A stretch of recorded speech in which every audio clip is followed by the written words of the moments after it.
Good morning everyone, সবাইকে শুভ সকালের শুভেচ্ছা। আজকে আমি তোমাদের এনভায়রনমেন্টাল বায়োলজি সম্বন্ধে আলোচনা করব। তোমরা জানো যে এনভায়রনমেন্টাল বায়োলজি পরিবেশ জীববিদ্যা অধ্যায় 10 SLST 2025 তারা লাইফ সায়েন্স সিলেকশন দেবে 11, 12, 19 সিলেকশনের মধ্যে তোমাদের এই অধ্যায়টি আছে। হোয়াট ইজ দূষণ কাকে বলা? বাস্তুবিজ্ঞানী ওরাম 1971 মতানুযায়ী আমাদের পরিবেশের জল, স্থল ও বায়ুর ভৌত, রাসায়নিক ও জৈবিক বৈশিষ্ট্যের অবাঞ্ছিত পরিবর্তন যা মানব জীবনের পক্ষে এবং মানুষের সৃষ্টির পক্ষে ক্ষতিকারক, তাকেই দূষণ বলা হয়। কী কী কারণে বায়ু দূষণের উৎপত্তি ঘটতে পারে? জনসংখ্যার অতিবৃদ্ধি, অবৈজ্ঞানিক পদ্ধতিতে নগরী গঠন ও বন সম্পদের নির্মূলীকরণ, অতিলোভী পুঁজিবাদী চিন্তাধারা পুষ্ট প্রযুক্তিবিদ্যার অগ্রগতি পৃথিবীর পরিবেশ দূষণের অন্যতম কারণসমূহ। দূষক বা দূষণ কারক কাকে বলা হয়? সাধারণ কয়েকটি উদাহরণ।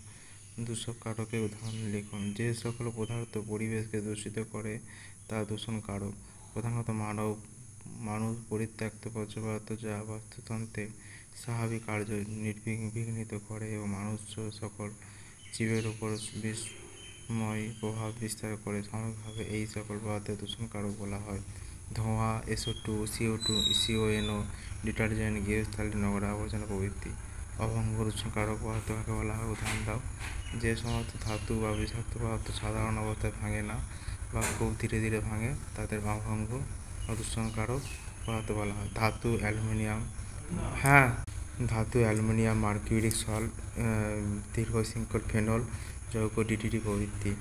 ভঙ্গুর দূষণ কারক পদার্থ কাকে বলে? উদাহরণ দিন। যে সমস্ত দূষণ জৈব পদার্থ সহজেই ব্যাকটেরিয়া ছত্রাক দ্বারা ভেঙে যায় এবং স্বাভাবিকভাবে চক্রাকারে আবর্তিত হয় তাদের ভঙ্গুর দূষণ কারক পদার্থ বলা হয়।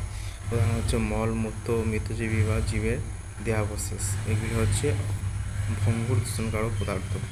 বায়ু দূষণ, এয়ার পলিউশন। বায়ু দূষণ কাকে বলা হয়? বিশ্ব স্বাস্থ্য সংস্থা ওয়ার্ল্ড হেলথ অর্গানাইজেশন এর পুরো নাম, এর সংজ্ঞা অনুসারে বাতাসে অবস্থিত উপাদানগুলির ঘনত্ব কোনো কারণে স্বাভাবিক মাত্রা অতিক্রম করবার ফলে মানুষের স্বাস্থ্য এবং পরিবেশের ক্ষতি সাধন করলে তাকে বায়ু দূষণ বলা হয়।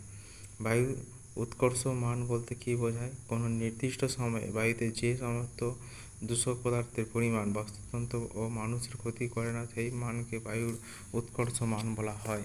সাধারণত 4টি দূষকের উপর নির্ভর করে বায়ুর উৎকর্ষ মান নির্ণয় করা হয়। এরা হলো sulphur dioxide, carbon monoxide, nitrogen oxide ও